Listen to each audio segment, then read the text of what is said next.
Thank you, Mr. Wale Olusi, Head Market Research for United Capital. Great to have you here. Thank you for the review of your report for half year 2019 and of course looking into 2019, the second half of the year. There are a lot of interesting things to discuss about, but first let's look at the theme of your report, which looks at a treasure in the mire. What informed this report overview for half year 2019? Well, thank you for the question. Okay, so the title of the report, is best summarized looking at what is happening to Nigerian equities. Because one thing that we discover is that actually two things. The PE, the market valuation of Nigeria's equity market, which is actually a barometer for measuring what is happening in the rest of the economy, either fixed income or real sector or whatever. The PE is trading at about 7 times now, compared to the historical average of about 13 times. At the same time, compared to peer average of roughly 10 to 11 times. So that means the Nigerian equities market, or the Nigerian market as a whole, as an economy, is actually very, very cheap at the moment for investment. But for some reasons that is related to politics or policy or economic policy, investors are not looking at our direction. So we look at it and we're like, what is happening here? Clearly a case of a treasure, but in a very funny state, which we call a mire.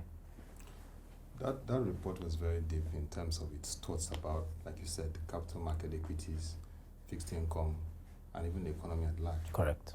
Looking even at the global issues that are shaping what's happening. Now let's look at the issue of growth, which is very important for Nigeria, from the monetary policy to fiscal policy. Correct. Growth is very important. I mean, we have a population that is over 180 million, and we have issues around alleviation of poverty. Correct. And we need to attain 3% growth, at least higher than where we are now. Yeah, we are just a slow growth rate. You've made a strong point for bullish growth, and we really need to even get to that 5% growth point. So what must be done from the fiscal and monetary policy side? Because we've seen your proposition in terms of structural reforms, but in bullet points, what are those critical reforms that we need? Because growth is very important. Okay, so if we break it down and look at the component of Nigerian economy in terms of sectors, basically services, industry, and agric. Yeah. Over the last 15 years, the growth, the real driver of our economic growth is actually the component referred to as services sector, accounting for over 50% of GDP. The other parts, agric and industries. Industry is about 20 to 15% manufacturing, the rest is oil. Those other two, agric and oil and gas, they are not very stable. Agric is actually stable, but it has been doing about 3 to 3.5% since forever, except for recently. Oil and gas has always been going up and down. The real challenge is the services sector. That's why we are not growing above 3% at the moment. To return Nigeria back to a growth rate of is actually 6%. Yeah, that's the level we need for everything to look okay again. To return us to that level, now that agric is doing 3% again, and oil is stable around $60 to a barrel, we need to empower the consuming public of Nigeria, because the strength of the Nigeria economy is our consumer market. We import exactly purchasing power, capacity of the Nigerian people to consume must come back. So somehow we have to find a way to make money go round. That is one thing that is missing. Money is, if you speak to the ordinary guy on the street, they will tell you that money is not going round. Money has to go round for the economy to come back. And how would you know this? If you look at corporate earnings, revenues growth is not as strong again. As we had in the As 2 you, years. if you check from consumer goods sector to industries to cement, they have revenue challenges. People can't demand as they used to again. So you need to bring back the capacity of the common man to be able to purchase. All these states that can't pay salaries, you have to sort out how those salaries have to be paid. Nigeria have a revenue wage has been approved. now that minimum wage has been approved, it has to be implemented. Yes. Apart from that, we've also moved from a job rate or unemployment level of about 7% before all of this challenge started to about 20-something percent. You need to return those jobs so that people can, divert these salaries into consumption. Then the services sector can start doing about 4 to 5% again. Then you will have about 6% growth in the economy. That's if we leave out reform. These are the basic things that we can do right now that will restore, growth to where we want it to be. We finally signed the African Continental Correct. Free trade agreement. Yeah. We say better late than never. Correct. It was a good one to sign it alongside 54 Other African countries. 3. Now, how do we tap into the opportunities? Because prior to now, we had the Manufacturers Association of Nigeria and the Lagos Chamber of Commerce and Industry and other trade groups showing their concerns of protecting the industries in Nigeria and their interests. Now that it has been signed, what are those opportunities that we see for Nigeria? Because prior to now, we've had the agreements with ECOWAS, the CET and all that, and we've not seen traction. Correct. We've not seen that integration, that drive that creates jobs. Mm-hmm. If you look at comparative globally, NAFTA and even the EU, there are still challenges around that. Correct. So for AFCTA, what are the prospects for Nigeria? Okay, so anything that will make trade easy is positive for an economy. So the number one advantage Nigeria should see from the African Free Trade Agreement is the ability for you to do trade freely with the rest of Africa, about 53 other countries. That's an opportunity to trade not just with about 200 million people, but with about 1 billion. 1 billion market. Market is huge. Anything that will increase trade in terms of goods and services, we create a lot of opportunity. For example, transport and logistics. Which we're seeing across East Africa. Right? Sure, you get my point now. That will happen. Transactions, payments, deposits, all these banks should be happy because it creates opportunity for trade, syndication, and so on. I'm seeing intra-African trade growing too. Exactly. Yeah. That will happen. It also presents huge markets in the southeast, like the Alaba International Market, where you have a lot of people manufacture shoes and leather material. This trade actually have been happening, but now that the tariff is going to be lower, a few things will be eased here and there. That will accelerate that process, and it will create more jobs. But there are challenges, no doubt. Yeah, very The good thing about the AFCTA, however, is that the fact that there are challenges means that this agreement will also trigger, the thinking that will lead to solving these challenges. What are the challenges? The first one is transportation. Yeah. It's probably cheaper to go to Dubai than to travel to where now? Maybe DRC, Congo DRC. All these bottlenecks around transportation, logistic, they are problems that we have to solve. But the fact that we now want to trade with each other, may trigger that solution. Another thing is most African countries produce primary products. Yeah. Nigeria produces oil, Ghana produces oil, cocoa, and maybe gold.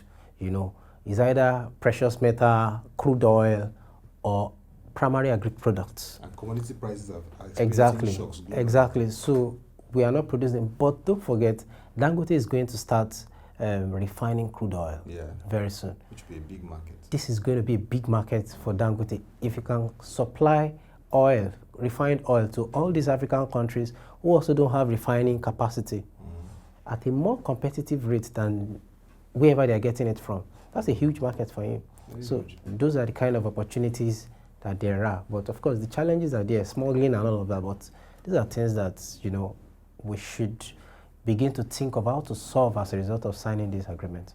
Yeah, yeah. I mean, it's very interesting. This has been ratified. Yeah. And we just want to see how the framework would lay out and Correct. Nigeria will benefit. Very Correct. important jobs and opportunities for Nigeria. Looking at the second half of the year 2019, you've made some very solid statements and propositions and projections. Despite political stability and continuity, which of course is important for an economy to grow, you've made a strong point that the fiscal and monetary policy authorities must really set a clear framework and policy roadmap that will drive growth, that will lead us to that part of economic sustainability, growth and stability. Can you expatiate further on this aspect? Okay, so the real challenges for, you know, the largest global institutions when it comes to economic policy in Nigeria has always been the fact that the framework with which we have been managing this economy in the last 4 years are too weak for us to get the kind of growth or economic development that we want. Why are we growing 2% for like 6 to 8 quarters now?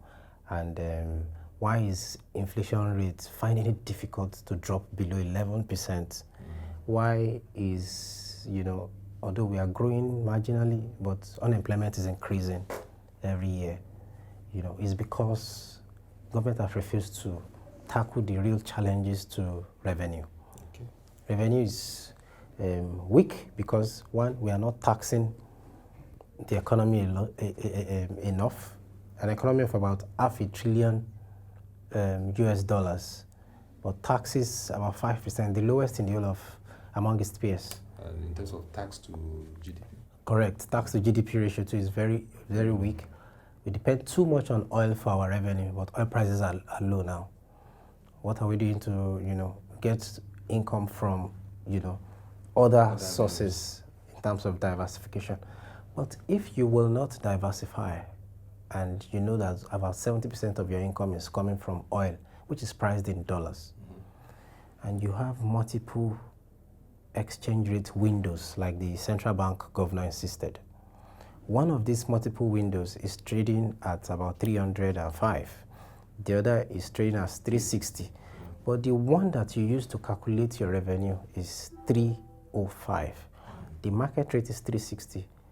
So people are wondering, why are you shortchanging yourself? You earn more naira if you bring everything to 360. Why are you insisting at keeping it at 305 when you need revenue? So when are we going to harmonize this in terms of reform? Yeah. Exactly. If you do this reform, it gives you more revenue. You probably will have to borrow less. Then subsidy, what are you doing to that subsidy thingy? Are you going to keep... Economic subsidies. Exactly. Are you going to keep paying a lot for power that is not adequate, or allow the market to actually determine the price so that you attract more investors? What about the upstream and the downstream oil and gas sector? The PIGB and the reform. Exactly. What are you doing? The PIGB, for example, that you mentioned, has been ongoing for about 20 years. And Nigeria loses about 15 billion US dollars every year for not, you know, signing that deal. When are we going to fix that? The agric sector that we speak so much about, we need a strategy around agric. Do we just want to keep using mouth to say agric, agric, agric? Or focus on one cash product that we can produce a large quantity to the rest of the world? Exactly, mechanize agriculture.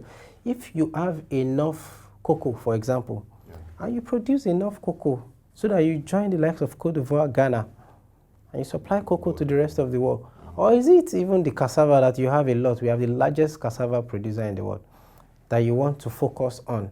We need a strategy around agric so that you don't keep running all over the place, so that you can double the growth in the agric sector from 3% to something better. We have enough. Which is possible.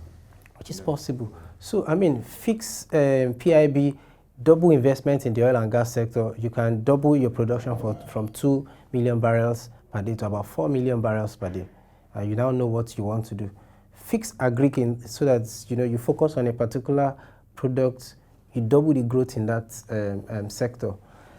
What about ease of doing business and power sector, infrastructure, all of these things, so that you can attract more investors to the manufacturing sector in a way that people find it easier to do business in Nigeria. We already have the market where a population of about 2 million people, plus or minus, depending on the accuracy of the statistics.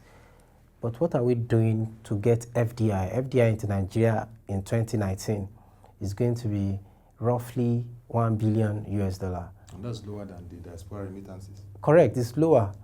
It's funny. In Q1 we got 250 or 248 million dollars. Ghana is getting about 10 times that. So why are they not coming? We need to look at the issues that investors have concerns about and fix it. If you look at the ERGP, which was a fiscal policy document, medium economic recovery and growth plan, how do you assess it in incentivizing investment and really driving that growth? I'm not sure that growth plan is inspiring enough. Otherwise, we won't still be in 2% now. After the last time we entered recession was in 2016. Yeah. This is the third year after recession. The economy is still struggling to, it's like we are stuck in 2%. We need to find our way out. And the only way is by implementing reforms that are bold. It will target sectors that have far-reaching impact. Similar to what happened in the mid-2000s. Yeah. Like I said to somebody recently, what we did in telecom sector was able to generate job for networking or networking engineers, was able to create job for those who are selling recharge card on the street, customer care, people that sell phones, phone repairers, software engineers, hardware engineers. Look at the whole of computer village is a function of what happened to that sector. The recently listed MTN, Airtel, that now account for about 40% of the Nigerian stock exchange, about 4 trillion, naira. It's a function of what we did then. If we can look for sectors like that and we, squarely attack it, you create millions of jobs. This talk about bringing out 100 million people out of poverty in 10 years is actually achievable, but not by, weak reforms. The reforms have to be bold. Very bold reforms. Thank you for that. Now let's look at the Central Bank of Nigeria. I like the part, the way you talked about the fact that the second-term agenda of the Central Bank Governor, Mr. Godwin Emefiele, is ambitious. And it's good to be ambitious. Yes, it's good. That's all we need. Yeah, but you talked about the fact that it needs to be very clear in terms of across sectors, across sectors in terms of how it, I like the part of the financial inclusion strategy. I like the part that he wants to reduce inflation to single digit. I like the fact that he wants to drive double-digit growth. But speak further to this issue of the ambitious plan and the need for it to be clear across sectors. Okay, so again, we like what the central bank wants to do by aiming for a double-digit GDP growth. We like the idea of reducing unemployment rate or creating more jobs. And we like the idea of bringing inflation rate to single digits. Perhaps the only area we are not sure how that is going to happen is a stable exchange rate regime. A stable exchange rate regime has to be defined. That's a very technical issue. Do you mean stable as in fix it, or stable within a particular band, or stable such that you allow it to adjust over time? You talked about managed floating. Managed floating. Okay, so if it is managed floating, but if he's referring to what we've had in the last couple of years, that looks a bit fixed. Because when you look at trend, it's straight. Sure you get. So the point, our concern, however, is the fact that CBN is the only guy out there, is the one pushing. But it looks like monetary policy is almost approaching its limit of effectiveness. You need fiscal support. Balance. I think looking at the capital market, particularly the equities, there's been an interesting period But of course, from your report, you said despite the influx of foreign capital, I mean, for me, for the first time, though this should have happened from the onset, over 10 years, two major telcos came in, Correct. Airtel and MTN. But we're not still seeing that traction in the market, in the equities market. What needs to be done to really address this bearish?